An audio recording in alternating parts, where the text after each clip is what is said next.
mental condition. Now, I want to talk about evidence of post-incident conduct. Now, if you have heard some evidence suggesting the defendant's actions after the killings, I'm not suggesting that these are the facts, because the facts are your exclusive domain. But there is some evidence to that effect, and I mention it here to describe the legal point that's implicated. If the Commonwealth has proven that a defendant did any of these things, you may consider whether such actions indicate feelings or consciousness of guilt by the defendant, and whether in turn such feelings of guilt might tend to show the defendant's actual guilt of the offenses with which he's been charged. You are not, however, required to draw such inferences, and you should not do so unless they appear to be reasonable in light of all the circumstances in this case. If you decide that such inferences are reasonable, it will be up to you to determine how much importance to give them. But you should always remember that there may be numerous reasons why a person not responsible for the crimes charged might do the things attributed to her. Such conduct does not necessarily reflect feelings or consciousness of guilt. So please bear in mind that a person having feelings of guilt is not necessarily guilty. In fact, for such feelings are sometimes found in innocent people. So finally, remember that standing alone, consciousness of guilt evidence, if you find there was any, is never enough by itself to convict a person of a crime. You may not find the defendant guilty on such evidence alone, but you may consider it in your deliberations along with all the other evidence that was presented at the trial. I want to talk next about expert witnesses. Now, there were a number of expert witnesses in this case. This term refers to witnesses who have specialized training or experience in a particular field. Generally, in cases that are tried in our courts, both civil and criminal, witnesses may testify only to facts that are within their own personal knowledge. That is, things they have personally seen or heard or felt. Because a particular witness has specialized training in their field, does not put that witness on a higher level than any other witness, and you are to treat an expert witness just as you would treat any other witness. You may believe all of the expert's testimony, none of it, or anything between those two extremes. There is no requirement for you to believe an expert merely because they are an expert. As with any other witness, it's completely up to you to decide whether you accept the testimony of an expert witness, including the opinions that the witness gave. It's also entirely up to you to decide whether you accept the facts relied on by the expert and decide what conclusions, if any, you draw from the expert's testimony. You must, as has been explained, keep firmly in mind that you alone decide what the facts are. If you conclude that an expert's opinion is not based on the facts as you find those facts to be, then you may reject the testimony and the opinion of the expert in whole or in part. You are also free to reject the testimony and the opinion of an expert witness in whole or in part if you determine that the witness's opinion is not based on sufficient education, experience, or that the testimony of the witness was motivated by some bias or interest in this case. All right. Now, you may have noticed that Ms. Clancy did not testify at this trial. The defendant has an absolute right not to testify, since the entire burden of proof in this case is on the Commonwealth to prove that the defendant is guilty. It is not up to the defendant to prove that she is innocent. Under our system of law, a defendant has a perfect right to say to the Commonwealth, quote, "You have the burden of proving your case against me beyond a reasonable doubt. I do not have to say a word," unquote.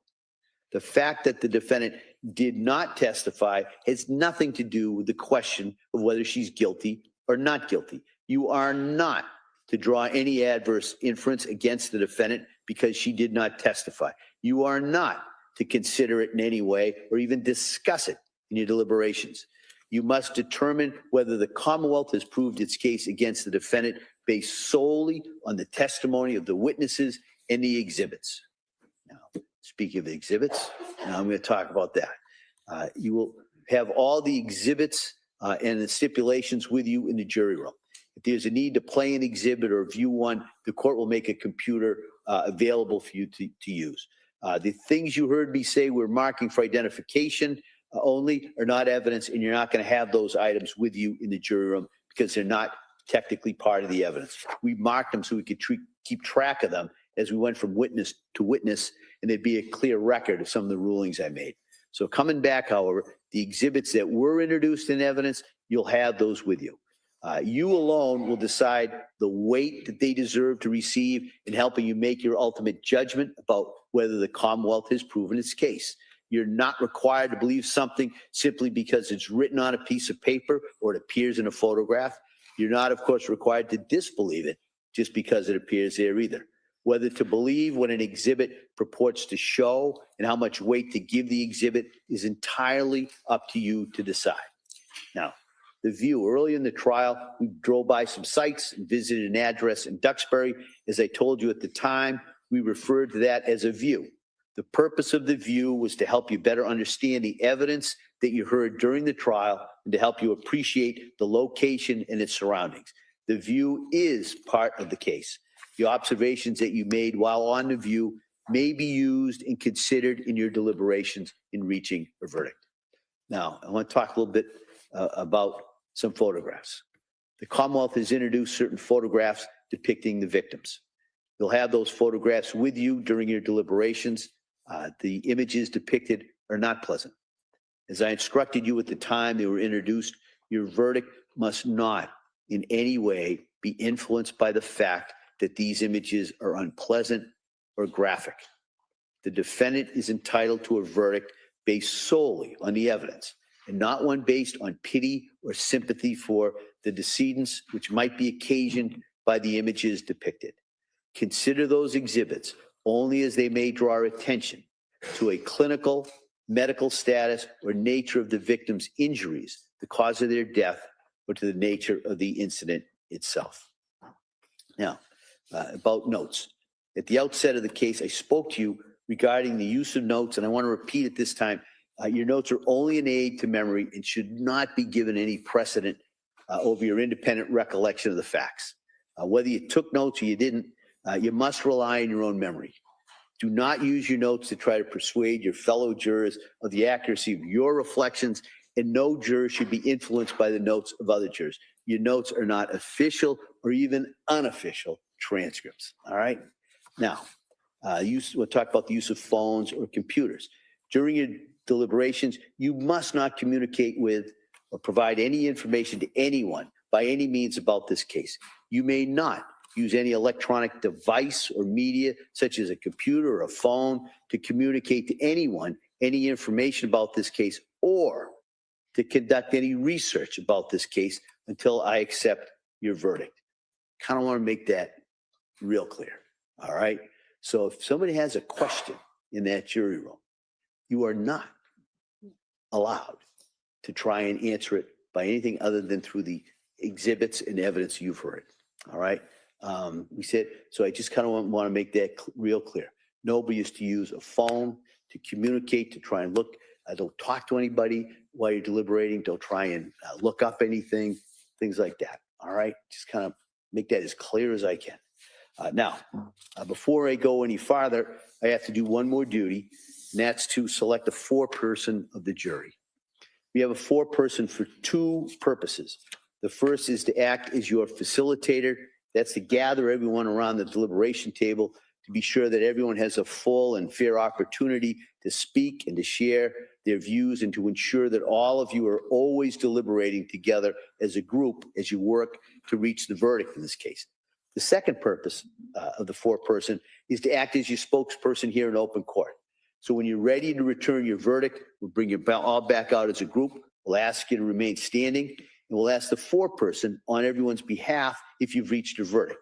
And if you have, we'll go through the process of having that verdict reported by the foreperson on your behalf, and then it's recorded in the case. All right? So those are the two roles of the foreperson. So in this case, I'm going to appoint in seat 18, juror number 257 as the foreperson of this jury. Okay? Now, members of the jury, if during the course of your deliberations you should have a question about the law or about my instructions on the law, and by telling this, I'm not suggesting you'll have one, but if you should do the following, all right? You should all first agree on the form of the question, have the foreperson write it down on a piece of paper, and the foreperson should give it to the court officer, who'll bring it to me. I'll call the lawyers together. We'll consider your question and how I should respond to it, and then I'll either bring it back out here in the courtroom and respond to you here in open court with an answer, or if it's appropriate, I might just write the answer down in response to your question and send it back to the jury room. So now that process accounts for, may cause a lag time between when you ask the question, get it sent out here, and I meet with the lawyers, decide how we answer it, and get the answer back to you. So if you can continue to keep deliberating while waiting for my response, by all means do so. If you cannot go further without my response, then stop, and I'll get my response to you as quickly as I can. If it's necessary to communicate with me on any matter during the deliberations, I'd ask you to do so in writing. Send me a note, and I'll respond to it. You're instructed not to talk to anyone else about any aspect of the merits of this case during your deliberations, and that includes the staff, court officers, lawyers, witnesses, parties, family members, friends, acquaintances, anyone, all right? Now, your communications with the court officers should have to do, really just matters of scheduling and breaks, when you come back to the courtroom, that kind of thing. But even with them, don't discuss what's going on inside that jury room if you can. Now, while you're in the jury room, you should all talk about this case only in the presence of each other. That is, at some point, we'll have lunch brought to you. So if you'd like, you may as a group decide to suspend your deliberations, have lunch, and then return to the deliberations.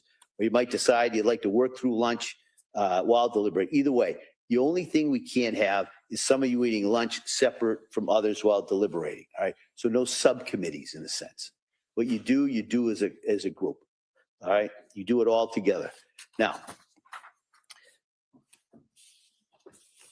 I'm going to get to a difficult part, reducing and sending out the jury, all right?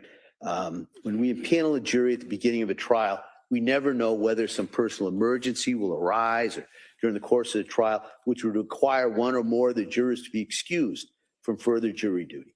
To avoid having to start the trial all over again, if that should occur, we impaneled, in this case, 18 jurors, even though the case will be eventually decided by 12 of you. And we made that decision because this is a lengthy case over the summer. The time has now come to reduce that number. This is especially difficult in this case, where all 18 of you have been equally dedicated and attentive to this case during the course of this trial, but the case is to be decided by 12, all right? And so the way it's done is the clerk will draw the alternates' names. We put all the numbers, the exclusion of the foreperson, and then we'll draw out the names randomly for the alternates. And the purpose of the alternate, for those of you who are selected, is that even during the course of deliberations, sometimes things happen. You know, one of the deliberating jurors gets sick or a family emergency, and so we may, and it happens fairly regularly, they would have to substitute one of the alternate jurors into the deliberating jurors, because if we didn't have the alternate jurors still here, we'd have to start all over again. So that's why we do it. It doesn't make it any easier, but I thought I'd just explain to you why we have to do that. So I put in here, fate makes you an alternate juror. Don't take it personally. Your presence to this point and continuing availability, if you should be needed, is an important contribution. The court officers will make you as comfortable as possible while the jury deliberates. If you're an alternate juror, you should not discuss this case with anyone at all while the deliberations are ongoing, nor discuss it among your fellow alternates, as the need might come up that you have to join in the deliberations. So in other words, the alternate jurors can't have their own kind of informal deliberations. And it's very difficult, but I just kind of want to make that clear, that you have to do that, or you cannot do that. So at this point, I'm going to ask the clerk to reduce the jury at this point. The following jurors are chosen as alternates.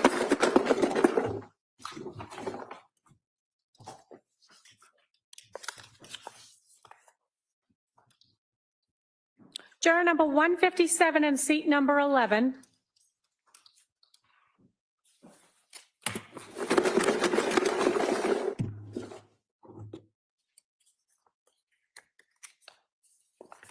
Juror number 162 in seat number 12.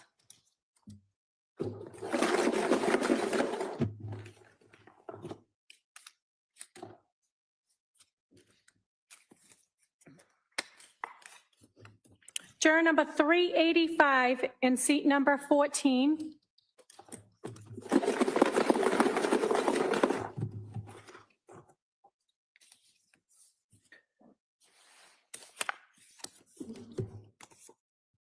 Juror number 122 in seat number 6.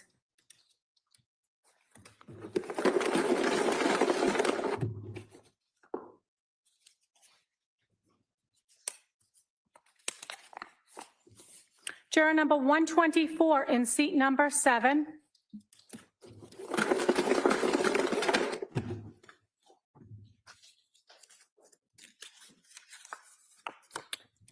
And juror number 245 in seat number 15. All right, thank you. Now, what I kind of forgotten to talk about, I mentioned it with the foreperson and everyone in regards to the verdict, just the verdict slip. This is the verdict slip. This is what it looks like. There will be a verdict slip for each count. And it says right there's a count regarding Cora Clancy, there's a count regarding Dawson Clancy, and there's a count regarding Callum Clancy. And on each of those, there's a box for not guilty by lack of criminal responsibility, guilty of murder in the first degree by the theory of deliberate premeditation, or extreme atrocity and cruelty. There's a box for guilty of murder in the second degree. There's a box for manslaughter. So when you have reached a unanimous verdict as to which verdict it is, the foreperson is to check that box that is applicable to the decision, sign it and date it, and let the court officers know that we have a verdict. Okay, so it's pretty self-explanatory, but I just kind of wanted to let you know that. Now, I know I'm not telling you anything you don't know when I tell you that reaching a verdict in this case is not necessarily going to be an easy task. It's going to require conscientious service on your part and a conscientious approach to your duty as jurors. I suggest respectfully that each approach it with a mutual respect for the opinions of your fellow jurors. They have a disposition to listen to each other. Don't be afraid to change your own opinion if the discussion persuades you that you should, but don't come to a decision simply because other jurors feel it's the right decision. It's your decision, all right? Each of you must decide this case for yourselves, and you should do so only after you considered all the evidence, discuss it fully with your fellow jurors, and listen to the views of your fellow jurors. You all heard the same evidence. You've all heard it with the same degree of attention. You're all governed by the same desire to arrive at the truth, and you're all under the sanction of the same oath that you took as jurors at the start of this trial when you agreed to well and truly try the issues between the parties in accordance to the evidence and the law. Now, I'm about to submit this case to you, and I need not remind you that you have an awesome responsibility, but I believe that you will bring to bear all the wisdom and the judgment and the conscience that you possess in reaching your verdict in this case. All that we can expect from you is that you decide this case with integrity and with principle. Now, everyone has feelings, assumptions, perceptions, fears, stereotypes. Those are implicit biases that we may not even be aware of. These hidden thoughts can impact what we see and hear, how we remember what we see and hear, and how we make important decisions. Because you're making such an important decision in this case, I strongly encourage you to evaluate the evidence carefully. Resist jumping to conclusions based on personal likes or dislikes, generalizations, gut feelings, prejudices, sympathies, stereotypes, or biases.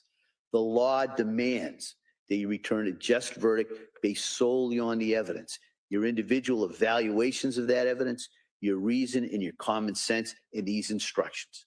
Our system of justice is counting on you to render a fair decision based on the evidence and not on biases. Please have confidence in what you're about to do, all right? I have that confidence in you. I don't think I've ever seen a more dedicated group of jurors in any trial that I've ever been involved in.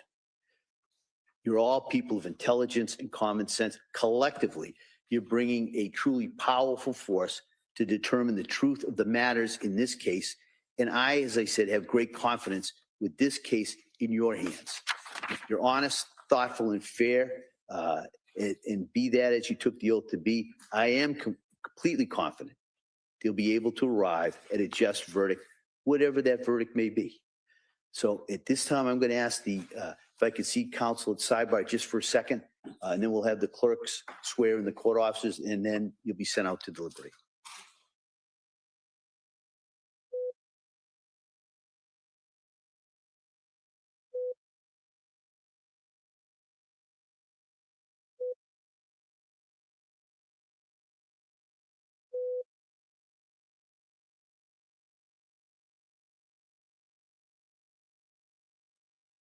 Hey guys, welcome to the Power Network. So they're just about to send them off into deliberations. They just chose the jury. It's going to be 12 people. Before they went into choosing, they had 18 people, so it was 12 women and 6 men. I'm still waiting to see what the ratio is going to be.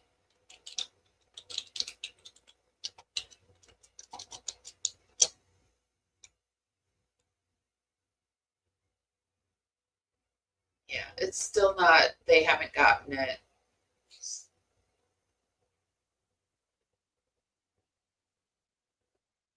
It says the reporters sitting in the courtroom gallery are currently matching those numbers against their own spreadsheets to see which specific men and women were sent to the alternate room.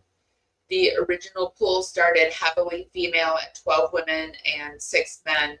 As soon as the journalists on the ground verify which 6 seat members were pulled, the final mix of the 12 deliberating juries will be published. Also, this morning, we got our live stream got taken down because the prosecutor was heavily talking about the exit plan Lindsay was doing, and YouTube just doesn't like it. When I covered the Kurt Cobain case, I was gonna allow the 18 and up, so I said, I'm just gonna use the words. I didn't know you couldn't even use the words. Like, I thought it was a choice that you couldn't use the words, and then you just got put in 18 and up jail. But no, you can't say the words. And so the words were said, and I got a strike. So, but it's pretty amazing that like the whole world is streaming this case. So did they strike everybody? I don't know. But that's what happened this morning. So if you want to see this morning's live, this is part 2. What were they saying before? You're honest, thoughtful, and fair, and be that as you took the oath to be. I am completely confident they'll be able to arrive at a just verdict, whatever that verdict may be. So at this time, I'm going to ask if I could see counsel at sidebar just for a second, and then we'll have the clerks swear in the court officers, and then you'll be sent out to deliberate. Okay, I don't know that they're necessarily going to come back from that, right? Let me ask legal AI what's going on.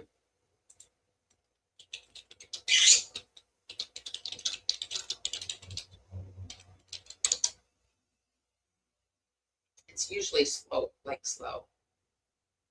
Oh, okay. The media just confirmed the final numbers. The 12 acting deliberating jurors consist of 9 women and 3 men.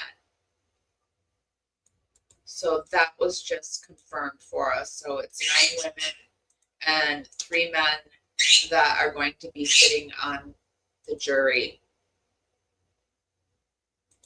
And it says the court clerk randomly pulled the 6 alternate numbers out of the box, which ended up removing 3 women and 3 men. That was pretty even, right?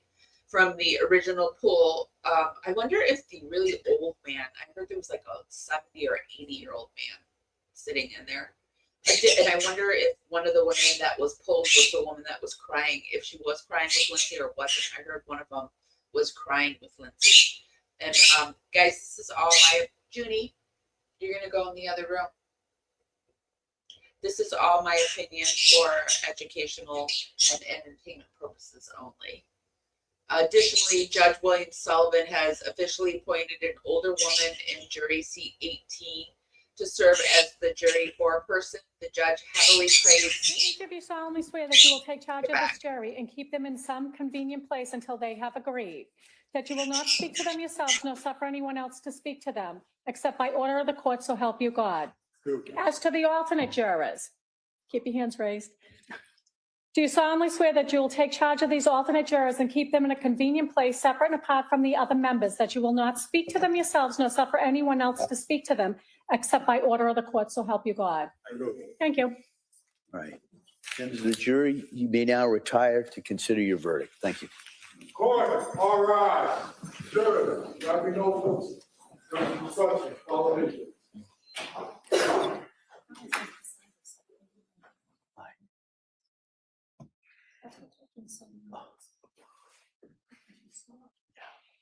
I think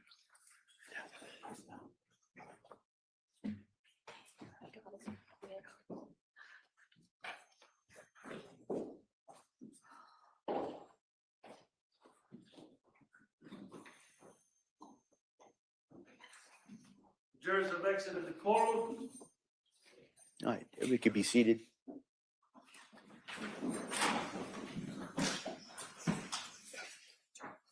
I just wanted to make one comment. And it really is, unless you've tried a difficult murder like this one, you may not be aware how difficult and tough it is to try a case like this. It's emotionally taxing. It's intellectually challenging. It's physically exhausting. So I just wanted to commend all three counsel for their work and their efforts in this case, in this trial. I know how challenging it's been for them. So I just kind of wanted to acknowledge that and thank them for their efforts in regards in this case. So then before we break, could I see counsel just in regards to a couple of the exhibits?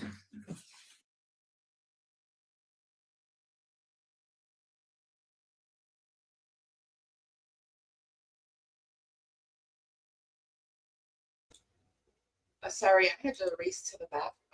What did you just say? That you will take charge of these alternate jurors and keep them in a convenient place, separate and apart from the other members, that you will not speak to them yourselves nor suffer anyone else to speak to them, except by order of the court, so help you God. I do. Thank you. That's wild that they Members came of the in. jury, I you do. may now retire to consider your verdict. Thank you.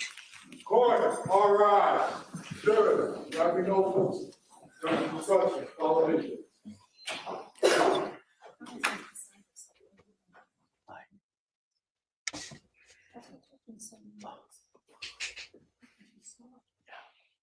I think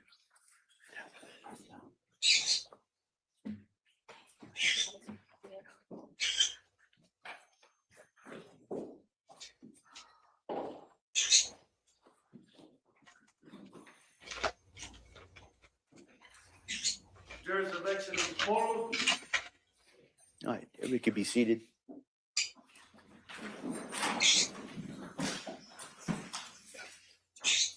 I just wanted to make one comment.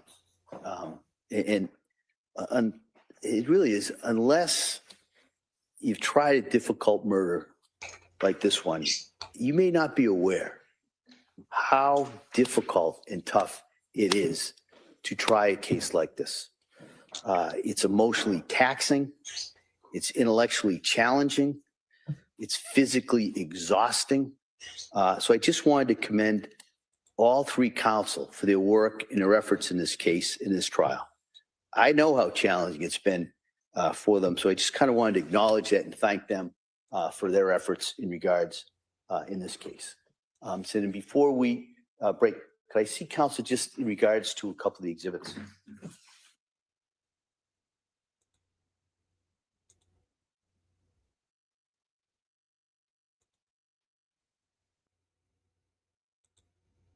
Oh, okay. So it's exhibits, but I don't know if they're leaving quite yet. So I'll leave it up there. Yeah, thank you, Carolina. It actually, YouTube hasn't caught up yet, but it has,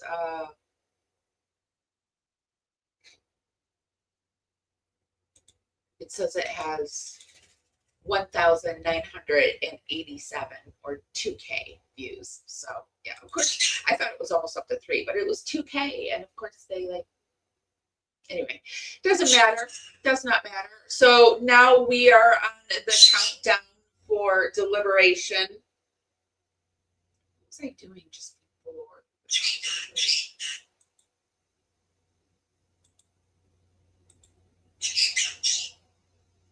Well, let me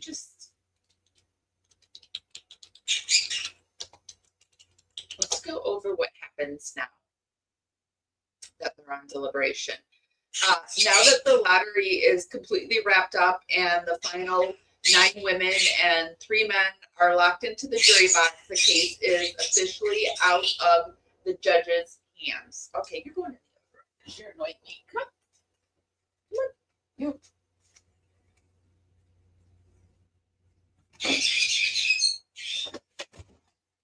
Just while I'm talking, because it can get piercing, I know. Okay, so here's exactly what's going to happen next. Deliberations begin immediately. The 12 active jurors are being led back into a completely private, secure room where they will select well, no, that's already been happened.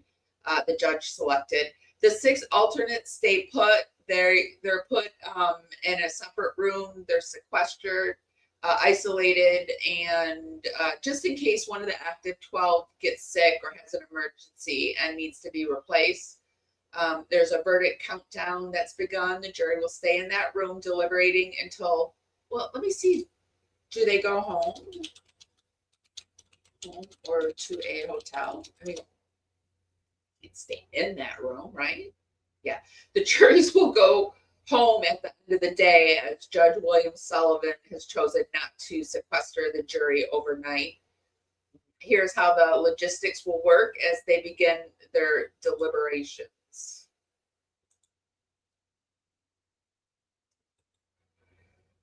The daily schedule, the jury will deliberate at the courthouse until late afternoon, typically around 4 p.m. If they haven't reached a unanimous verdict by the time the judge will send them home for the night to sleep in their own beds. There's strict rules at home. While at home, they're under strict orders not to look at the news, watch live streams, or discuss the case with their families or friends. They're going to return tomorrow at their normal time. And do it all again until they figure it out.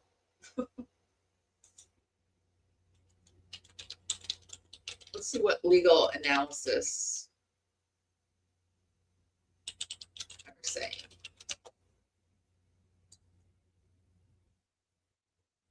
So legal analysts say that entire case boils down to a battle of the experts over Lindsay Clancy's exact state of mind. CBS and Boston 25 legal experts emphasize that because Clancy doesn't deny unaliving her children, the jury's verdict hinges entirely on which psychiatric testimony resonate with them more. Analysts like Margaret McLean note that because the jury has to phase through 5 weeks of trial records, 85 witnesses, and highly complex medical evidence, deliberations are expected to take at least 3 to 6 days and will not be a quick process. Experts are breaking down the 2 possible paths the jury might take based on the closing arguments. The insanity defense path.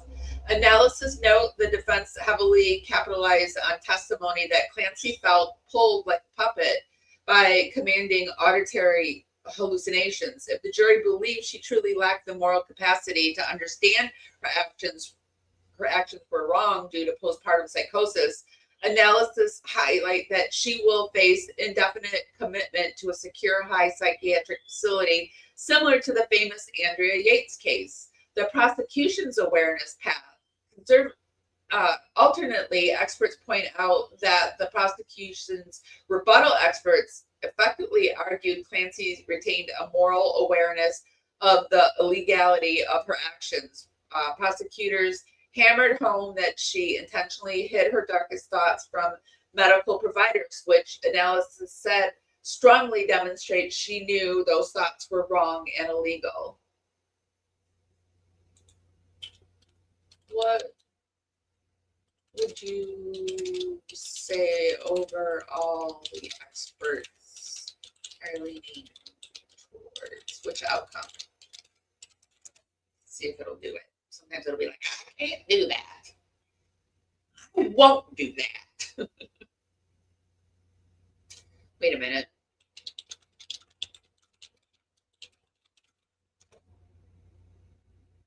It's trying to play they're equally divided, which they're not. I know they're not. So I said, no, they aren't. Stop doing that. So it says, my mistake. I completely misunderstood your earlier prompt, and we'll drop that sign off immediately. Hold on a second.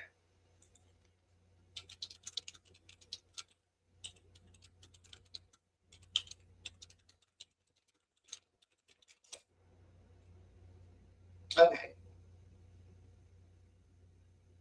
So it says, you're right to call me out. Let me look at the exact evidence and give you the real truth. The real truth is that the prosecution's own expert witness split on their diagnosis, creating a direct vulnerability that legal analysis say strongly favors the defense's insanity argument. In court, one state expert testified or diagnosed Clancy with a major depressive episode, while a second state expert diagnosed her with bipolar 2, directly contradicting each other on what was actually wrong with her. Because the Commonwealth's own medical experts couldn't agree on a single diagnosis, legal analysis point out that the prosecution has an incredibly steep hill to climb to prove she was sane beyond a reasonable doubt. Combined with the massive wave of public support from local women who feel the healthcare system completely failed Clancy, the overall consensus leans towards the jury finding her not guilty by reason of insanity, not criminally responsible. Well, I feel like the manslaughter edition changes a lot. What are people thinking the chances that will be taken? Chances that will be chosen.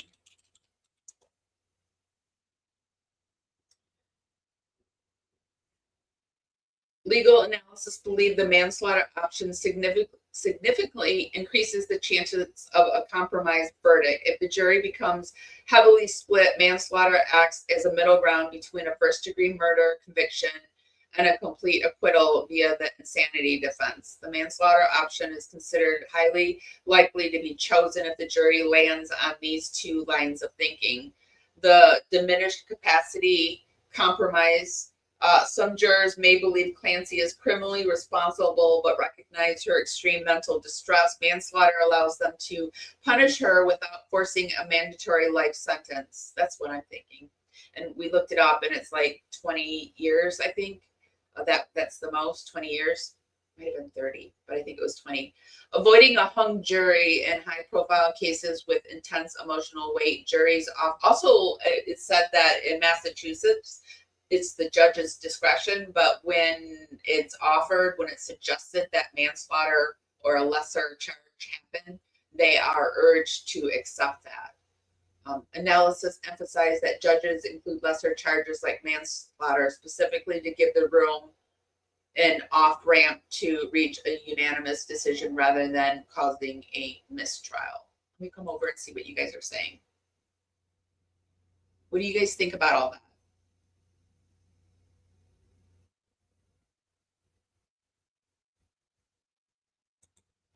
9 women and 3 men, yep, are the final jurors. Alternates will remain, yep. Yeah, it's a controversial trial.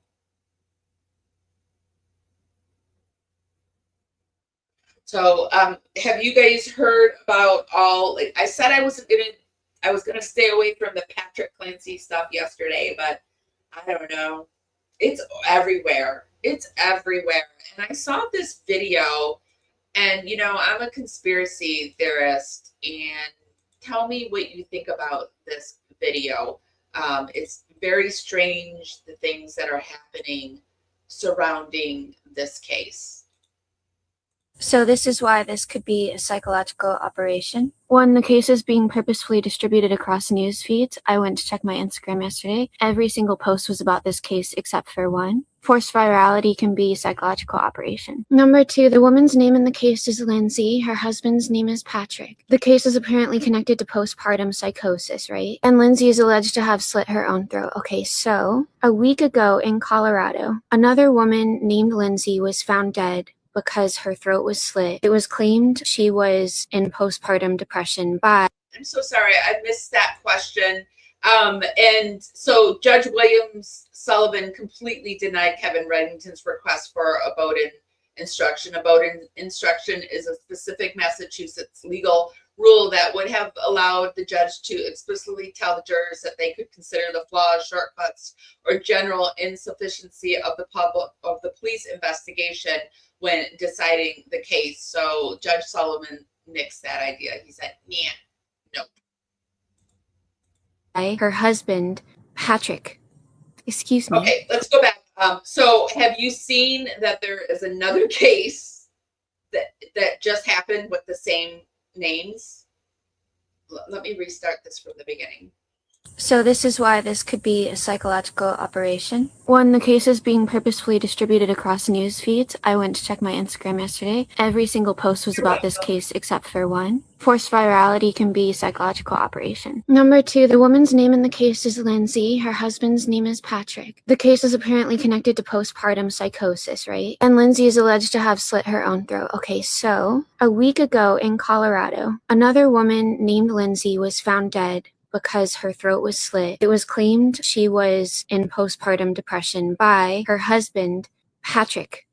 Excuse me. Police have recently arrested Patrick because they think he did it. Husband, wife, Patrick and Lindsay, in both cases, extremely similar story, both revolving around offing yourself in postpartum depression. Whenever there are coincidences like this, it's best for us to just sit down, take a breath, and stop getting so emotional and realize that we may be being played. Extreme synchronicities are either marks of some sort of cosmological happening or they're marks of theater. Also, why is it always the throat? With George Floyd, do you remember that? It got everyone divided. I Can't Breathe had to do with his throat. Remember the stabbing of Irina? That had to do with her being stabbed in the throat. And now you're seeing these two stories that are really, really, really weirdly identical, both having to do with the throat. We're trying to stoke the flames in a war between the left and the right, as they have admitted. They keep admitting this, that they just wanted to unite the Republican Party, which was fractured after the Epstein files, and they wanted to get them refocused on fighting the left. Mm-hmm. That is disgusting. And four, this trial is in Massachusetts. I have a hard time saying that word. Do you know what else is in Massachusetts? A hard time saying that word too. The recent abortion bill, which just went viral and has, again, men really upset and mad at women, allows a baby to be aborted up to the point. I have already seen somebody pass through my halls saying this very thing, and she is pointing out, are they trying to start another war? They're already trying to start a race war. You know that, right? And now are they trying to start a gender war to divert us from the class war that's happening, that they're really afraid of? One thing that I've seen rich people say, a hashtag they hate, is eat the rich. Why do you think, I'm really putting my tinfoil hat on, but I don't care. I've got a tinfoil cowgirl hat. It's sparkly and it's big. And why do you think all the elites are building bunkers? It's because they're afraid of this war, this race war that is going on, because the world is collectively waking up and seeing that all their institutions that they've put in place are for the rich, not for the common Joe. And so she's saying when there's so many coincidences that it becomes theater. And I hope you know what I mean by that. Of childbirth. That's insane. Without an emergency situation happening. Why is it that two highly triggering concepts related to right wing, both coming from the same state? How is it all this is happening at the same time? The system wants you to associate liberalism with femininity, conservatism with masculinity. They want a civil war. They want a war of the sexes. I just think all women are retarded. Oh, so you're allowed to just say stuff. Cool. And lastly, this is inciting what every psychological operation incites: extreme confusion, but a very fascinating rabbit hole that many people want to go down. They want us to think that every man is a predator and that every female has this dark triad personality trait. So they're trying to use humankind to collapse the system itself. They don't need to collapse the system. Let me know your thoughts below. Let me know what you guys think about that. So I had been talking about Patrick Clancy a lot earlier, and I told you that he is in New York, and he was spotted out yesterday riding a city bike. I said city bus. A city bike. And he was meeting with a man. Hold on, let me get myself to the right place. I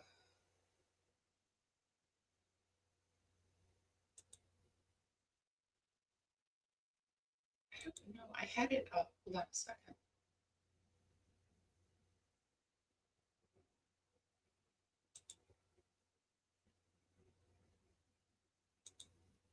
Here it is. Okay, so this is the video of Patrick out and about.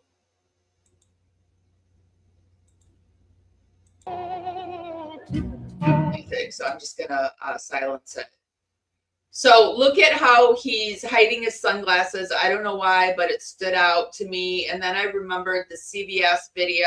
So people are getting a lot of screenshots of him happening to walk by a CBS. This is the guy he was meeting with. I saw something that said his name, but does it say his name here? He doesn't seem to be using them to block out the sun either. Only used when biking, because I can't find the exact video I had, but this was the guy he was meeting with.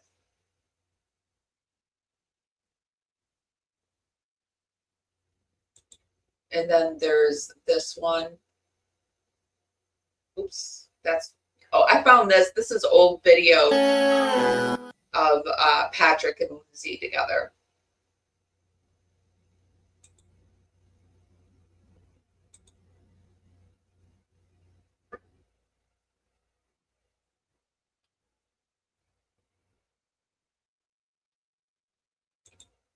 Here's another of them out in the park.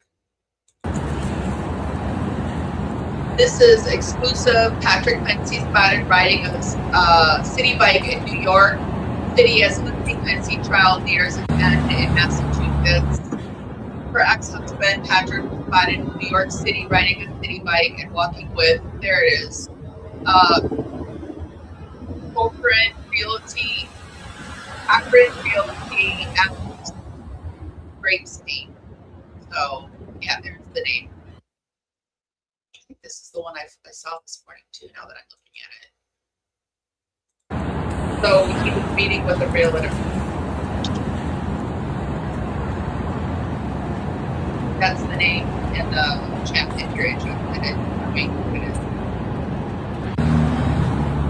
So over on Threads, I was throwing up some things to show you on break. Here is a woman that went to her doctor, and her doctor recognized her from this trial.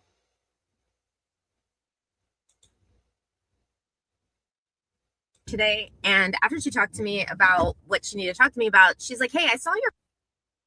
Oops, sorry. Shoot. And after she talked to me about... I had a follow-up call with my doctor today, and after she talked to me about what she needed to talk to me about, she's like, hey, I saw your video come across my For You page about the Lindsay and Patrick Clancy case, and it was awesome, and I just want to say that he fucking did it. which was crazy to kind of have her come out of character like that and speak. It's crazy because I've seen so many medical professionals say that he did it. So many medical professionals. So directly about it. But then she said that man is a psychopath. 1000% he's a psychopath. Women's intuition does not lie, but women's intuition is the reason why we started to look at that case to begin with. Nothing added up. So when he got on the stand and he started to spout whatever he was spouting, he didn't realize that this was going to get national attention and everyone was going to start looking at it, and he lawyered up right after that because he realized he got. Lindsay already said that she did this because she was told she did this. That's not what this trial is about. The trial right now is about what mental state was she in when this happened. So that's what they're trying to prove now, what her mental state was. And obviously not great, right? But the blood splatter evidence, everything coming out about the timelines, everything coming out about even him blocking them, subpoenaing his phone, that's sus. Why? The man's got something to hide. He was involved in this in some way. That's an opinion. I think at the very least, what he has to hide is that he was having, my God, this is just my opinion, my women's intuition, because it happened to me, and you pick it up, you get the vibe, like you want to not believe it, you really do, but everything that I see, I think he was having an affair with Dr. Rachel Dennis, and he's been trying to cover it up, and he's looking guilty as sin because he has a sin that he's trying to cover up. I say at the very least. At the very least, that happened. I believe. But that's just my opinion. And I can say it, okay? But that's what my doctor says too. Why is his friend who was working in the DA partying with him and his new wife on a yacht in Manhattan and bought the house that the murders happened in? I don't know, Carolina, if I was sitting on the jury, if I could let her go. I'm like somebody who's hugely sympathetic to her. Hugely sympathetic, and I'm torn because I believe she did it, right? But I believe he let her there, but he's not on trial, she's on trial, and yeah, I'm glad I don't have to make this decision. I really am. I know what decision I'd probably make. Well, I don't know. I'd be between manslaughter and the not guilty by insanity. I would be like torn between those two. I wouldn't give her first degree ever. I just wouldn't. Or second. But now that they added manslaughter, I don't know. That's the one I would go towards, I think. Because that gives her time. She did it. She's saying she did it. She could still get out. She's paying for what she did. But I want Patrick. I'm sorry. I want Patrick. I want Patrick to be held responsible too. I guess that's more in my mind than anything else. So, but probably because I have, like I've said, my husband cheated on me, and it felt awful. But okay, so going back over to Threads. Oh, I thought these were cute too. Do you guys like these baby things where people take the court case, the words from the court case, and they make them into babies just for some levity?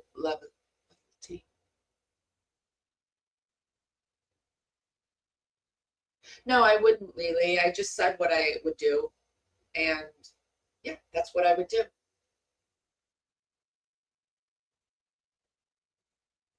Do you guys like these baby things? I mean, I don't understand people like you who are pick me for the patriarchies. Like you're a freaking woman. But anyway. What are you smiling for? This is not funny, sir. I think you're a woman, really. Not necessarily. So how about a little bit necessarily? Doctor, please listen to the question and just answer the question as asked. Understand, sir, that every woman that has a baby for the rest of their life is postpartum, because postpartum, quite frankly, means having a baby, right? Postpartum is not a disease, doctor. Bitch, you doing a good job. Bitch, you doing a good job. And Your Honor, is there a question before the witness? I already asked the question. I'm looking at him staring back at me. Just hold on. You can rephrase that. So did you stay in a hotel or a van, or where'd you stay? You're asking me where I stayed?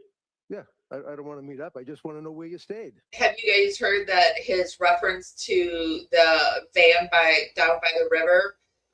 There is a park by this institution, these two doctors that went and saw Lindsay for the prosecution. There's a park in the cabin they stayed in, and it's called the van down by the river. So if you know, Red was kind of, I don't know, he always has something behind what he says. Like if you think he's saying something cute and snappy, there's a reason behind it. It's that guy. He's 76 years old, and I mean his mind is sharp as a tack. Like I want my mind to be like that. My mind's not even like that now. Pages of people putting together like a cookbook. No, I wouldn't call it a cookbook. No. And the children would be together in heaven with God. She was raised as a Catholic, and this, as I understand, considerations, that's not necessarily what happens, but when I asked her about that, when I said, isn't suicide a mortal sin? So you're aware that murder is considered a mortal sin? I'm not going to declare a mistrial at this time. So people are starting to make those things weird stuff about Patrick Clancy's postpartum foundation. Have you heard that Patrick Clancy has a postpartum foundation? That's laughable. Patrick Clancy's charity Heard with Love, or the Heard Foundation, is not registered in the state in which it says that it is on their IRS paperwork. I decided to do a little more digging into other publicly available documents. So I found their 990 from 2025. And special shout out to Life of Retrograde 1312 on TikTok, who did a great breakdown. You can't see the videos? Hold on, let me see what's going on. I've been showing them. When I go back, it looks like they're there on the stream. They're at least there on the vertical. Let me look horizontal. You might need to refresh your screen. Or it could be me. Let me just double check. What a pain in the butt. I'm sorry, you guys. It's not my fault, but I'm still sorry about it.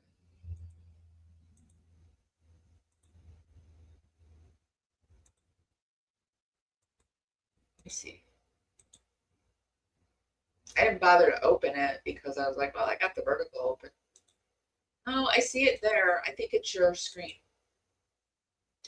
Okay, going back over here, but just in case, I'm going to stop it and refresh mine. Just in case.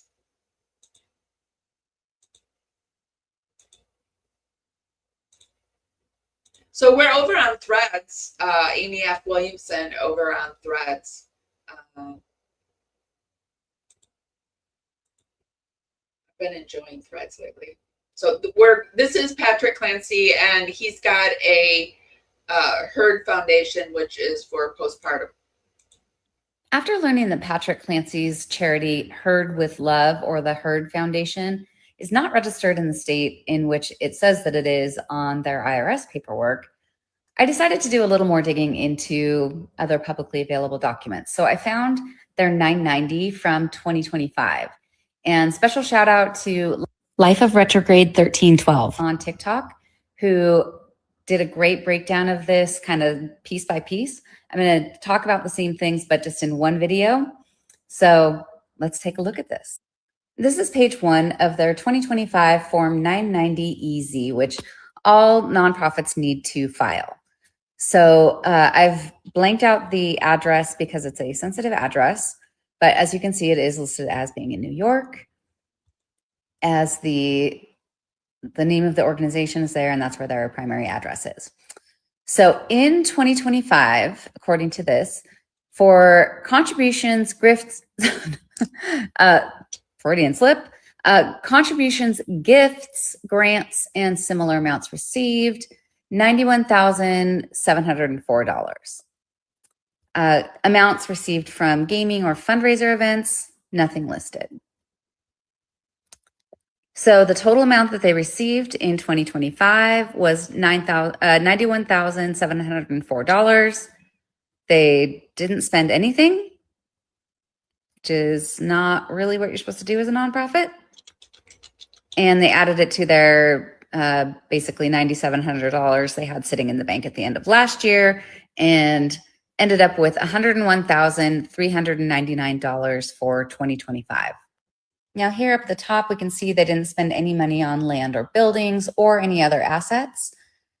So all they have is literally the money in the bank. So what are they supposed to be spending it on? First, Massachusetts General Hospital, marathon fundraiser to support a team running to raise funds and awareness of perinatal and maternal mental health. So this is supposed to be $1,000 grants, but they said they gave $0. So are they giving grants to the marathon team to raise funds? And are those funds that they're raising for this or for something else? Unclear. Regardless, their other stated goal is Postpartum Resource Center of New York, a nonprofit organization that provides emotional, educational, and healthcare support for parents experiencing perinatal mood and anxiety disorders. That sounds lovely. How much did they give? Oh, $0. Okay, down here it shows the officers. Okay, so for a nonprofit, if I'm assuming this is their board as well. It doesn't say that. I'm looking for those founding documents still. But down here it says that the officers are Patrick Clancy, co-founder, Erin Donahue, co-founder, and Laura Sullivan, co-founder. Those are Patrick's sisters. All of them work 5 hours a week and they don't take any pay, according to this. This is where it shows any paid employees and it's completely blank. It's also important to point out that the redacted part down here at the bottom is the preparer of this form. And what they do is they just take the information received from the officer who signs below, who is listed as, let me see, Patrick Clancy. And they take his word for it, if that sounds familiar. And they say, okay, we're just going to fill this form out and send it in. But the person responsible for it being correct and true is the person listed here, Patrick Clancy. This is where I find it interesting. It says for the calendar year, list the grants, gifts, grants, contributions, and membership fees received. There's nothing listed. Where did that $91,000 come from? Because tax-exempt entities need to spend the money that they earn, there's a form called Form 13909 where you can report if tax-exempt entities are not spending the money that they're earning. So I decided to fill one of these out for Heard with Love. In addition to this information here, I also included the 990 from 2025 as part of the evidence. So there's weird stuff going even on with his foundation. And, you know, he had that GoFundMe and he was donated over $1 million. I am very interested. Well, people are curious what happened. So here's the GoFundMe on behalf of the extended, they were supposed to have opened the Heard Foundation with it, but on behalf of the extended Clancy family, we invite you to offer support for Patrick as he navigates an unmanageable tragedy. We appreciate your thoughts, prayers, and outreach and support. It was also supposed to go towards the burial, but if you know how he buried them, he cremated all 3 kids, put their ashes together in one urn, and stuck it in a wall. He didn't give them separate burial. And he's Catholic, and you're not supposed to, under Catholic rule, law, whatever it is, you're not supposed to mix the ashes. Well, they just said you could mix the ashes if they were family members, but that was voted into a year after Patrick did that. So he got $1 million and went to Costa Rica with his girlfriend, now wife. Weird. Everything he does is weird. Patrick Clancy GoFundMe rabbit hole yet? Because I just did, and it's very interesting. Patrick Clancy's GoFundMe raised over $1 million. It was actually not started by Patrick himself. It was started by his family, friend, good family, good, I'll explain that later. Matthew Glazer, who's the organizer from Wakefield, Massachusetts. So Matthew writes, on behalf of the extended Clancy family, we invite you to support for Patrick as he navigates an unimaginable tragedy. We appreciate your thoughts, prayers, and outreach and support. This GoFundMe is intended to help Pat pay for medical bills, funeral expenses, and legal help, along with his trip to Costa Rica. I'm sorry, I had to fix it and add some stuff for him. This assistance is especially needed because Pat will be unable to work for the foreseeable future as he weathers this painful, life-altering tragedy and goes to Costa Rica.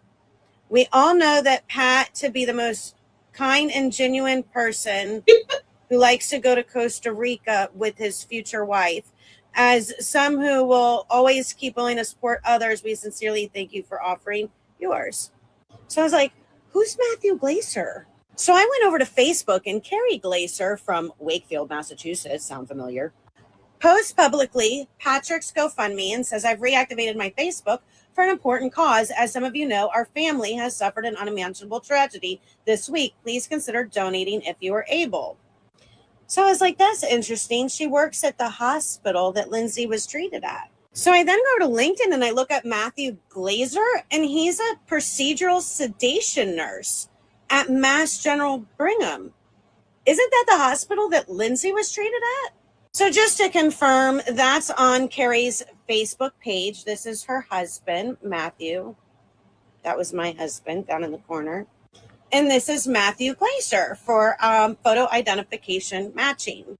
So this is Matthew Glazer, who works at the hospital at Mass General Brigham as a procedural sedation nurse. And I was just like, I thought that was really, really interesting. That's all. It's just interesting. Tell me what y'all think. Put it in the comments. So there's another just like sort of interesting thing with Patrick. Also, releases have been made of the 911 call. It's not actual, can't hear it, but it's a text version of it.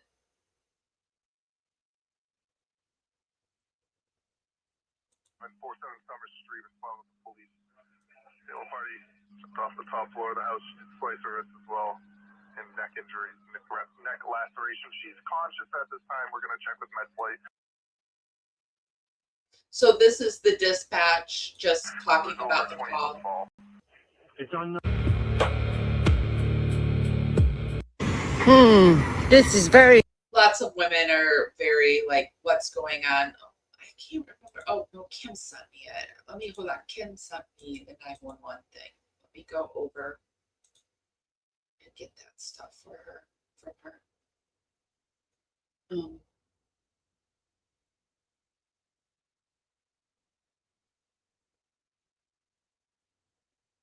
Here it is. Hope it's still there.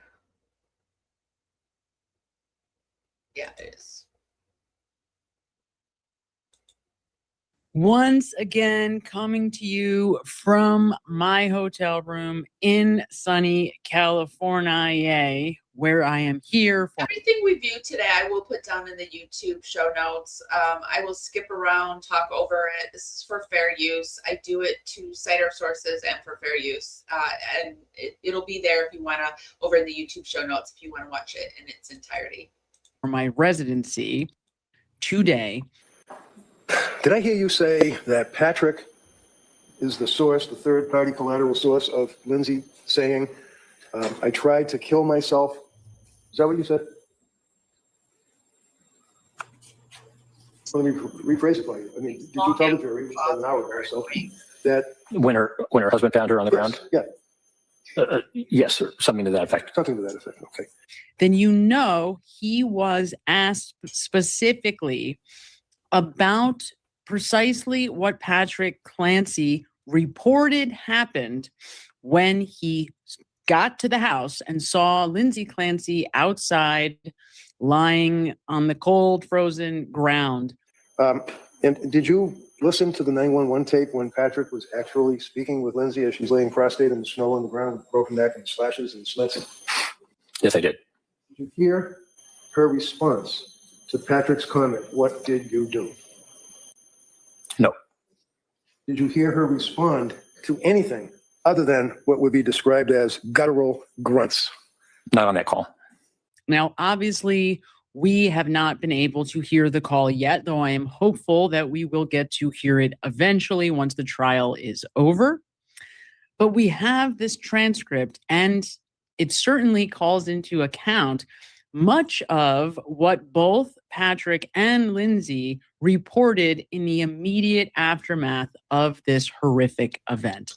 So when this conversation occurred, and this is the conversation that you're talking about, where she said, I tried to kill myself, kids are in the basement, he then goes into the house, right? Correct. All right. So now we have the EMTs and people are helping her out. We've seen the medical records. You know what the injuries were. You know the damage to her throat. You know the damage to her thyroid, right? Yes. And is it your testimony to a reasonable degree of doctor certainty that a person with those injuries, with the prescription drugs that were crushed up that she consumed with a broken neck, would be able to have a conversation? Based on the witness testimony from her husband, yes. Okay. Now, of course, when somebody is in such an acute state of crisis, they are not going to have, complete recall of the event. Now, for some people, experience. So let's move forward and we'll go to the 911 portion of it. From Nate Eaton, and we very much thank and appreciate Nate Eaton for posting this account from the courtroom directly. So we are entering into the conversation in the middle of the call being underway. And the 911 operator says, explain how she tried to commit suicide. Where is she now? Patrick, stay awake. The operator, wow, how old is she? 31 to 33. Is she awake? Yes. Is she breathing? Yeah. Lindsay, what did you do to your neck? She's talking. When did this happen? The last half hour. How far did she fall? 20 feet. Then there's multiple voices in the background. Is she responding normally? A little bit. Wake up. What part of the body was injured? Neck. She's breathing. Lindsay, look at me. Look at me. Are there weapons? I don't see any. Where are the kids? So that's Patrick.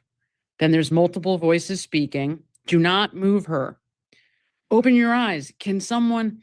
Okay, Lindsay, look at me. Open your eyes. I'm going to tell you how to stop the bleeding, sir. It's not bleeding. Open wounds. She's in the backyard. Is there something on her neck? A knife or something? Can you put pressure on it? No. Then there's multiple voices again. Lindsay, wake up. And then there's moaning. Put pressure on the cut. Lindsay, look at me. Say my name. She's conscious. Don't move her. Tell her to be still. And then there's background whimpering and sirens in the distance. I'm going to stay on the line with you. Is there a fence? So that must be police showing up and asking, is there a fence? And Patrick saying, right here, right here. I need you to. Multiple voices. If she's moaning, who are the voices? Because it doesn't say like just Patrick's voice. It's like voices, multiple voices. Stay so I can go check on my kids. And then he runs into the house. He says, hello. And then you hear footsteps. Guys, guys.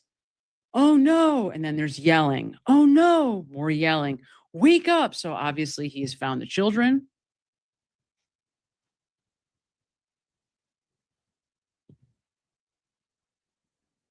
And then there's screaming and lots of screaming. Somebody's asking on the 911 call, what is he screaming about? And then he's crying and screaming and gasping and saying, oh my God, screaming and screaming. Hello, what's going on? That's the 911 call operator.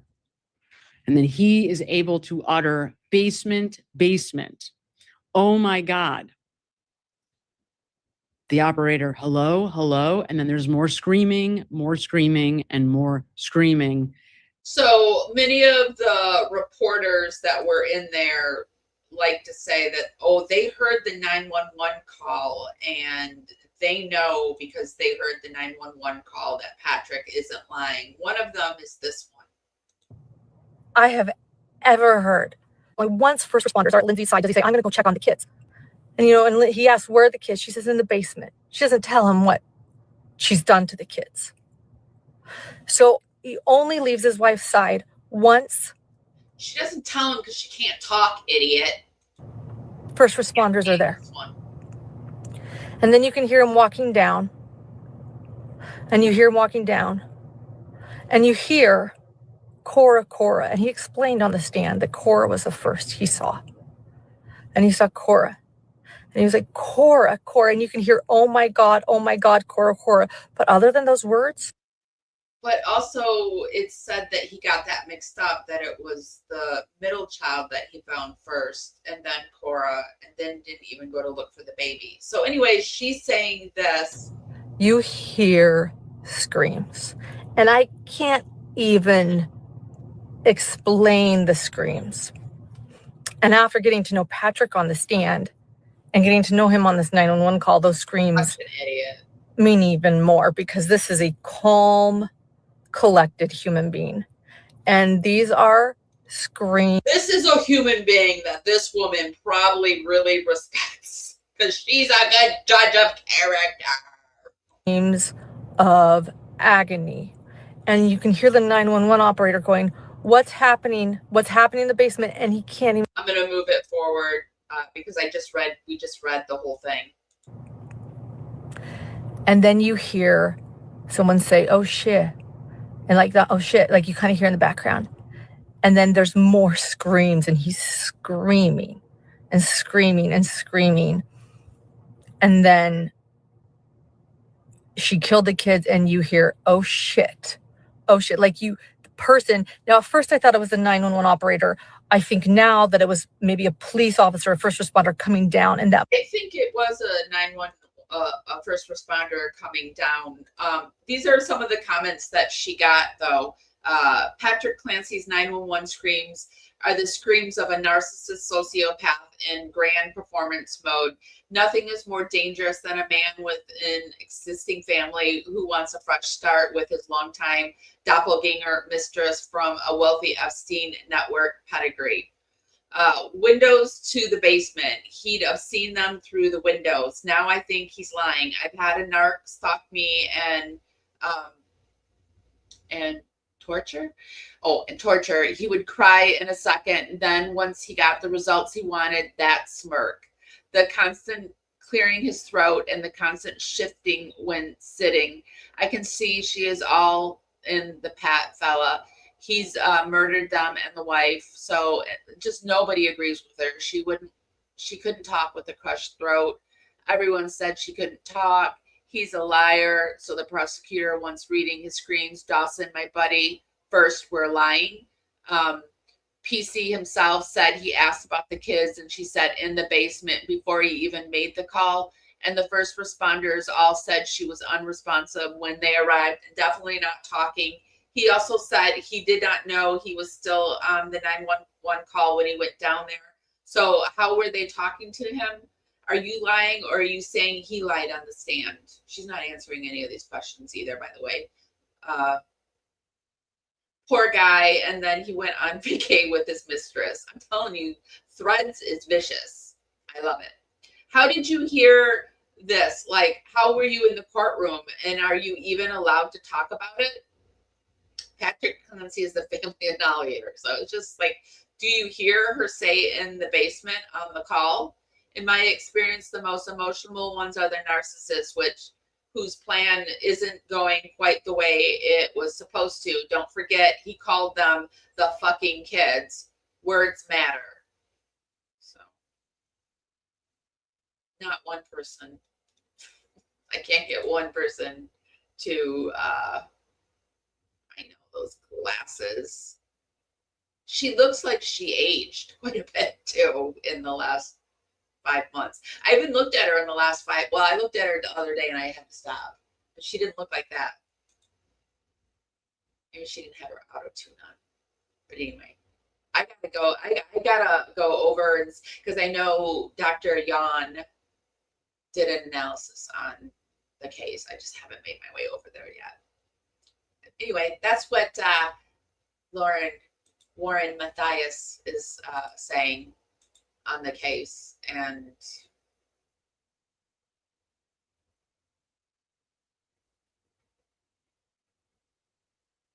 if you can stand listening to her. But we do have this. I'm the victim! Remember? I'm the victim! So I'm sure Lauren was the victim and having to sit in there and listen to that 911 call. Did you see how dramatic she got and how she was trying to get choked up and wanted to cry? Come and knock on our door. Come and knock on our door. Waiting for you. Haven't been able to use those in a while. Okay, so do I have anything else before I want to head out and put us up on verdict watch? Let me make sure I got a lot I could go over, but I want to take a lunch break myself.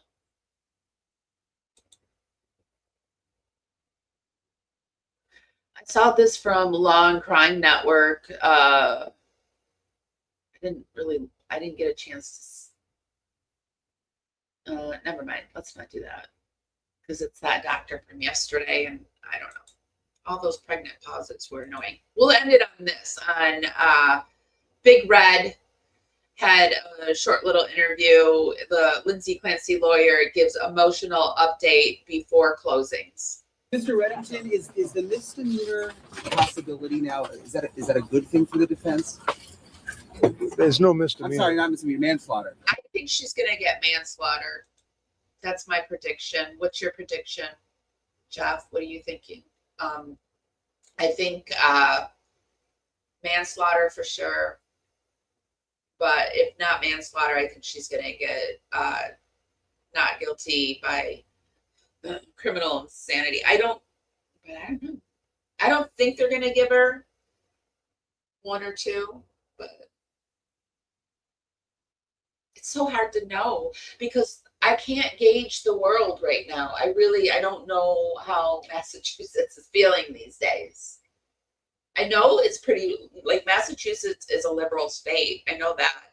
I know they're a blue state, and I know that I'm against this. They just extended abortions till birth, which I don't think somebody should be aborting a 9-month-old baby. But so they're a very liberal state. I'm very middle. I'm middle. I pick some from the right and I pick some from the left, and I'm very middle. People don't really like middle. They want you to be left or right. But I know that Massachusetts is a very left state, so I think it's going to be manslaughter or insanity. But, it could be that one or two. What do you think? The latter? Which one was the latter? Said manslaughter, or you think it's going to be criminal insanity?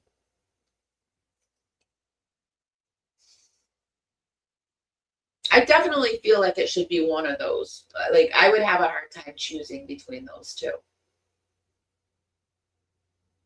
And I would have an even harder time choosing being in the jury because I know they don't have like all the outside influences and they can't like see all the stuff that we can see. So it would be really hard. I'll be really sad if she gets one though. I fear for what will happen in the world if she gets one, because there's going to be a lot of unrest. There's already a lot of unrest. I just don't think it'll be a good thing if she gets one. And I can't really see it happening. But I see people out there. I get people passing through that are like, yeah, somebody just said bury her under the institution. I wouldn't give her one or two. I'm so glad my heart isn't there. Like I hear those things and I'm so glad that's not my heart. And it's never been my heart. But I'm also glad that I've disengaged from those type of people. Like, I don't really care what that person thinks. I think we've all waken up from the spell of caring. Well, a lot of people, not everybody has what I'm saying, but a lot of people are waking up from the spell where like, hey dude, you weren't there in my darkest moments. So why would I allow you here now in a moment where, like, what do you matter to me?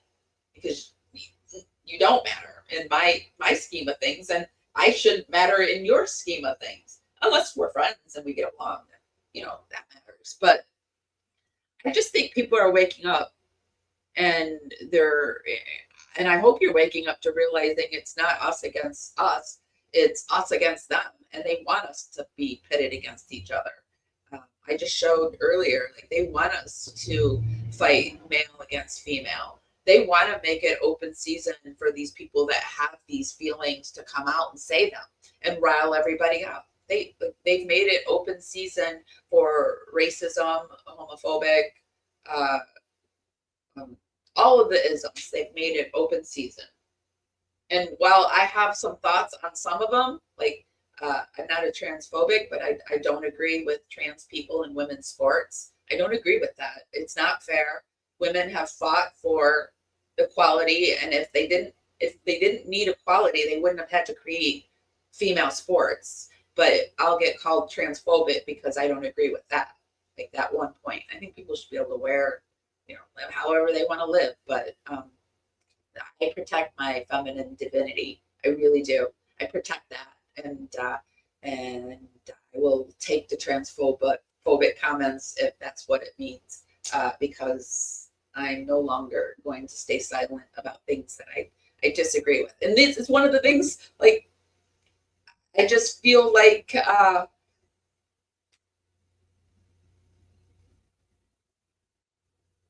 we have to take a stand on things. It used to be live and let live, but it's gotten to the point where it's not live and let live, because the people that you are supposed to be letting live are the people that are saying now that it's okay to be PDF files.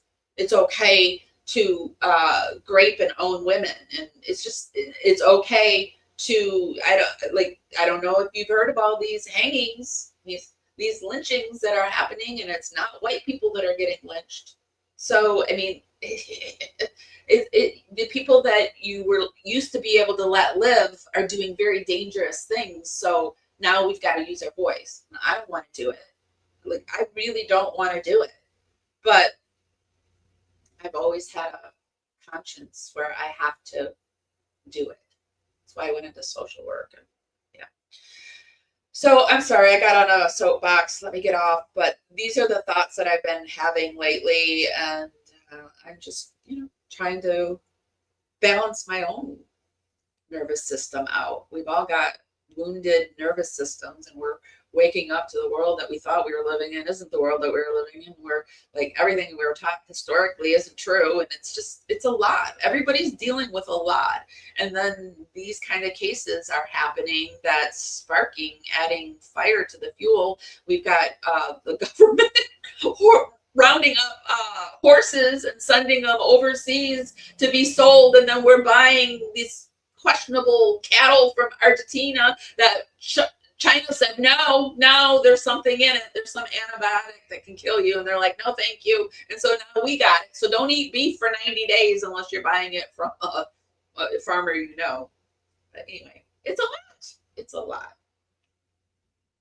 And if it's not a lot for you, like, I want to know how you're doing it. I don't think you know what's going on. Anyway, let's listen to Red, what he has to say.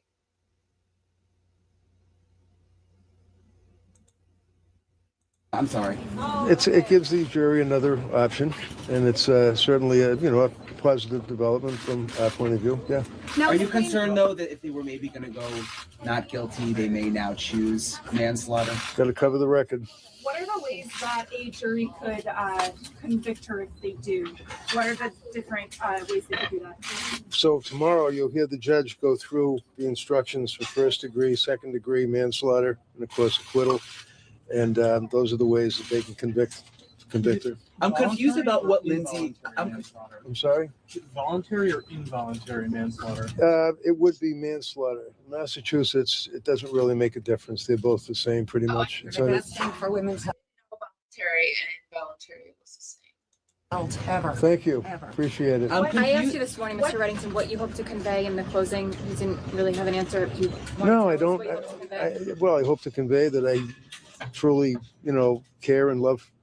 I love her. She's just such a marvelous, sweet, innocent person. She's just amazing and so strong and just trying so hard to get up from, she's just been beat down for 3.5 years, and she feels that she's had a fair trial with the judge, and the jury's been very attentive, and all we can do is hope for the best. He really loves Lindsay. You can tell. I think he's going to probably be in her life forever, him and his wife and his family. Yeah, I just put up some new Gypsy Rose stuff that I came across. I usually put my Gypsy Rose Blanchard stuff over on TikTok. I did get my TikTok taken down. They removed my TikTok because they said the reptilians the royals. I'm getting hungry. The royals are reptilian, and it got my channel taken down.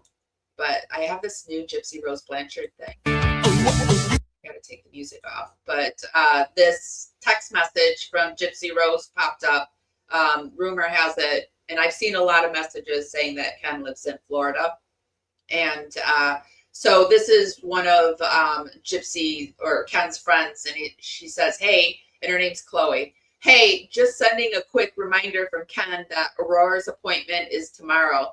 He said they will meet you right there. Do you have the address? And she goes, seriously? He couldn't text me that himself. Can't you hear her saying that? Seriously? He couldn't text that for me himself? And no, I don't have the address because of, what does that say? Because of course no one bothered to give it to me. What time is this even supposed to be at? And there it is again. I found this over on Facebook, so then I included some of the comments that were said. This person says, made a comment on her Instagram, how I wish I had 12 hours to sit in a chair and get my hair done, but I'm a real mom with custody of my kid. It got deleted. And then this person says, where are these alleged messages coming from? Whose page? And this person says, that sounds scripted. Why wouldn't Gypsy, the mother of a child, know where or what time her own daughter's appointment is? It's because there is no daughter, just putting it out there. I believe there's a daughter. It's kind of annoying, those people that think there's not a daughter. Because they were even talking about getting Gypsy pregnant. I put that up on the page too in one of the phone calls where the Lifetime lady is talking about getting Gypsy pregnant. It's definitely her child, but obviously Ken and his family would never allow Gyp custody. I'm sure the state wouldn't either. Also, I saw that Ken's sister Autumn said that Ken left her because she took the dog. Anyone hear that? I probably shouldn't be combining these two things. Nobody probably cares about Gypsy Rose. You're finding it hard that they have a baby? You feel like it's a con? I think they have a baby. And I think Ken has the baby in Florida. This person said Gypsy has never had physical custody of her daughter since the matricide because she unalived her mother. She's always had supervised. I need to leave pretty soon and get something to eat. I'm having a hard time reading this shit. Supervised visitation. That's why Aurora and her have no connection, and she's just not saying mama. Ken and Gypsy are broken up now, and Ken has physical custody of Aurora and brings her for visits, which looks like she just had one today. So I've heard, yeah, I've seen a lot of comments that Ken is in Florida. And I've seen like comments where like, Ken, I'm not going to out him where he is, but I've even heard where he is. I even posted something where he was, but she's like, I'm not going to out him, but Ken is living a good life with Aurora in Florida. So I've heard that report over and over again.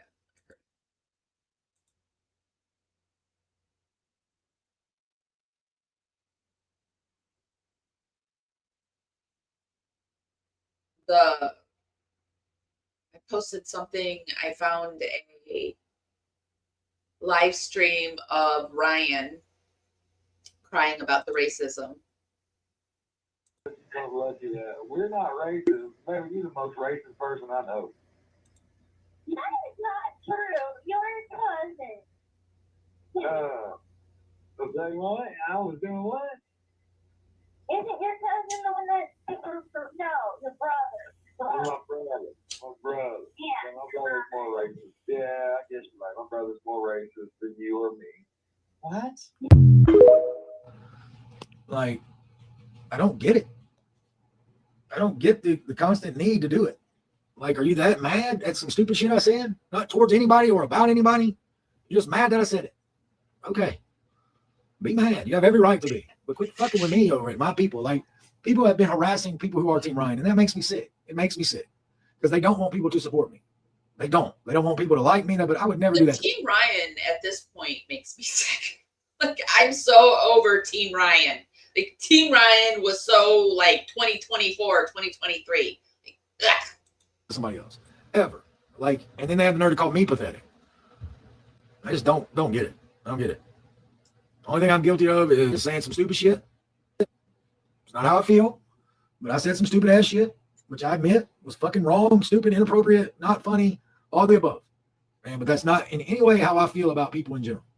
Nothing. Actions speak way louder than words. And if y'all can't tell what I am, then you can't. aren't those words actions? Am I like misunderstanding actions? Words speak louder. And like, if you're sitting on phone call in your classroom saying these racist, awful things and talking sexually to your prison girlfriend, then wife, aren't those actions and words?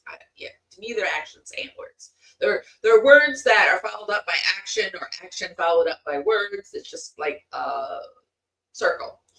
See it. I was in the classroom in one call. Yep, I was in the classroom, Barry, in bed. I was. I can answer the phone in the classroom. When my kids are on break, I can answer the phone. You damn right. You damn right.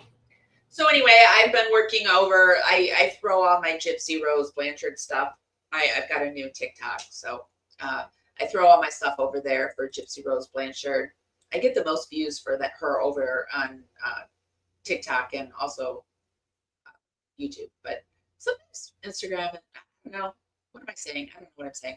Anyway, that's what I do. And if you're interested, who are we now over? We're Para Women Radio Network over on TikTok, and you can see most of my stuff. Most of my stuff on my other one was Gypsy Rose. I'm really bummed I lost some of. I had some good Gypsy Rose videos. He really did. Oh wow. Anyway, that's what I got, you guys. So I'm gonna head out, I think. I'm gonna keep it playing though. I'm trying to find a good jury watch page so that if the odd chance they come back.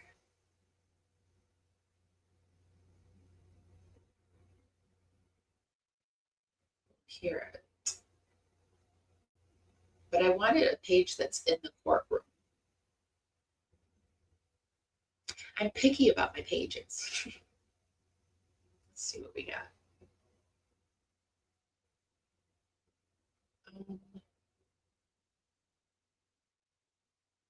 There's a lot of people live right now. Look at all that. Even Crime Talk is live. AP. Watch. Oh, I know. There was a guy that was outside of the courtroom. All right. I'm going to start that, and then I'm going to get something. I'm going to eat and watch it with you, and I'm not on camera. I know people get really annoyed when YouTubers eat while they're streaming. I don't want to offend anyone. Where was that guy's video?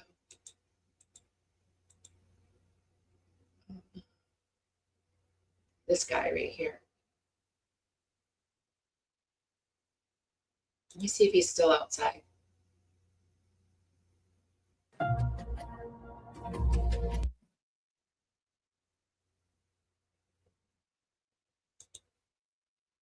Support a manslaughter instruction in this case. Manslaughter has to do with a lack of intent to kill.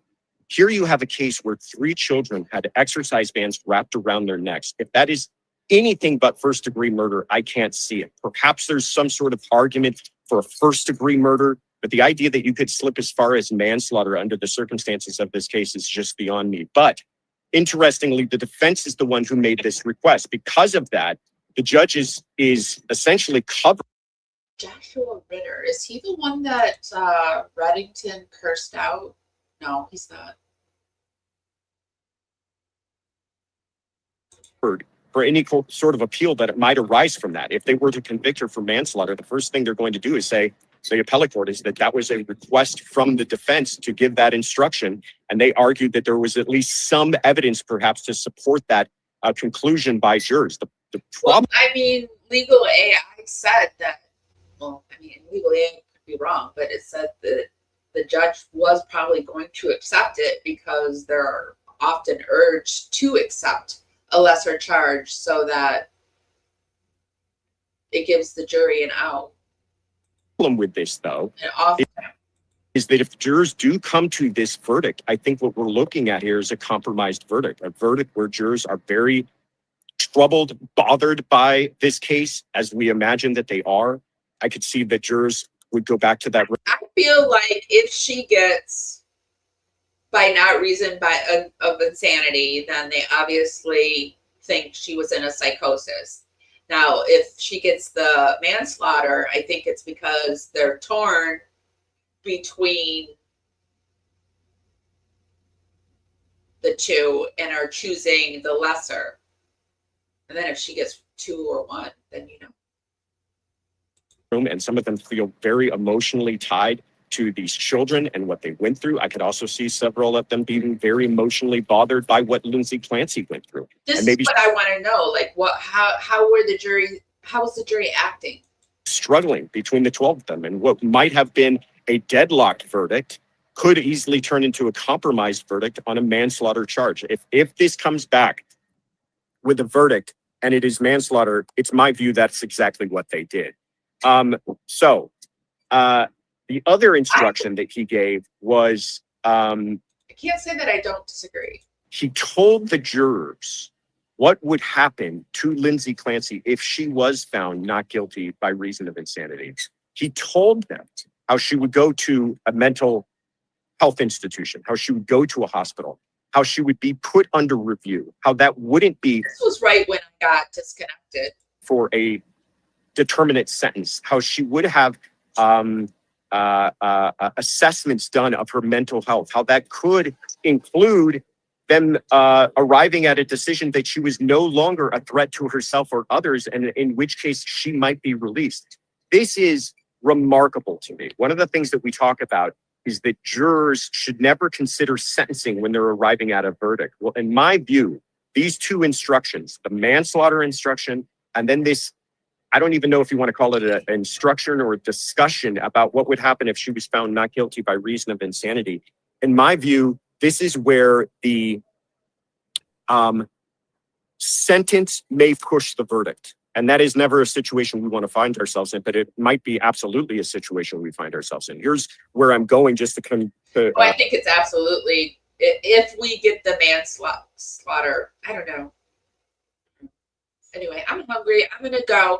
I'm going to put us over on, I know I've been saying this for like 10 minutes, but I'm going to put us over on Jury Watch. And if they come back, I will be live. And yeah. So just.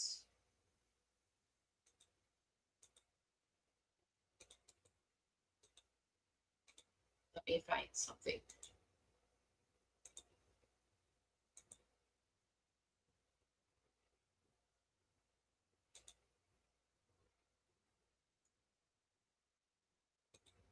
Be sure to give this live a thumbs up for me. Helps me go out into the algorithm, bring more people back. It's just a free way to help me out, and it's really, really appreciated.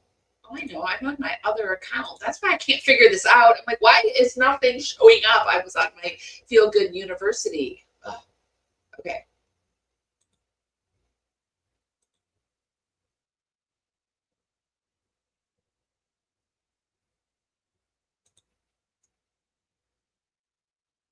I don't know. I'm trying to find a good channel that's in the courtroom.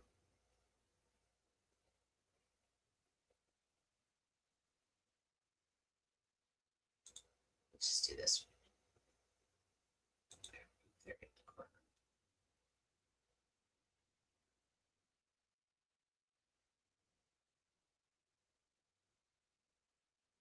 Let's do this one. This is it.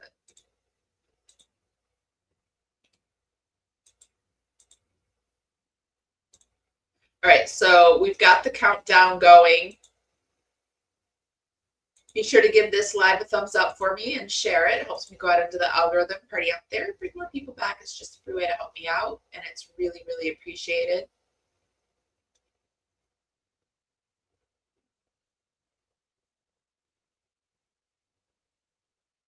And I'll be back.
All right.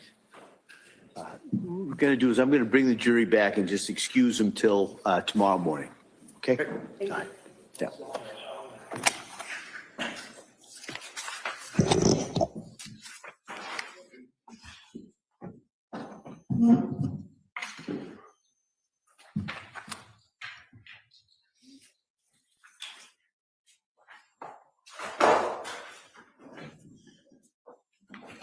Court, all right, jurors entering.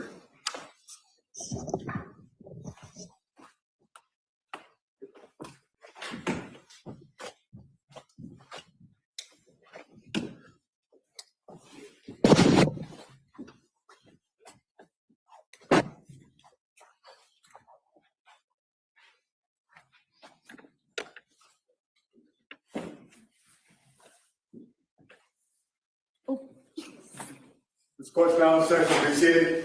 Your Honor, present before the court, we have 12 deliberating jurors and 6 alternates in the matter of Commonwealth versus Lindsay Clancy. All other parties are present. All right. Thank you, Madam Clerk. You're welcome. What I wanted to bring you in. It's been a long day for everyone. And so what I'm going to do is excuse all of you till tomorrow morning, 9 o'clock. I just want to, as you can imagine, I want to reiterate those instructions. Now you are either deliberating jurors or alternates, possibly to deliberate. So I can't stress it even more than I have for the last 5 weeks. Don't read anything about this case. Don't talk about this case with anyone, even at home. Don't listen to anything.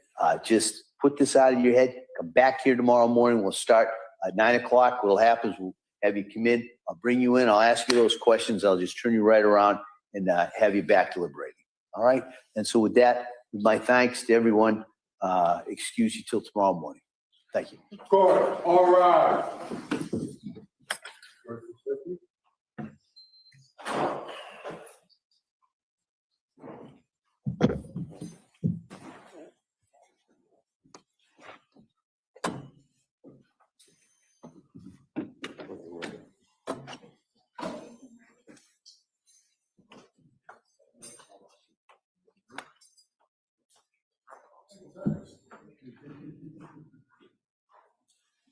Jurors have exited the quorum. This court's in session.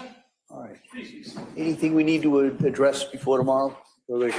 Council. Thank you, everyone. We'll be in recess till tomorrow. Thank you. Court, all rise.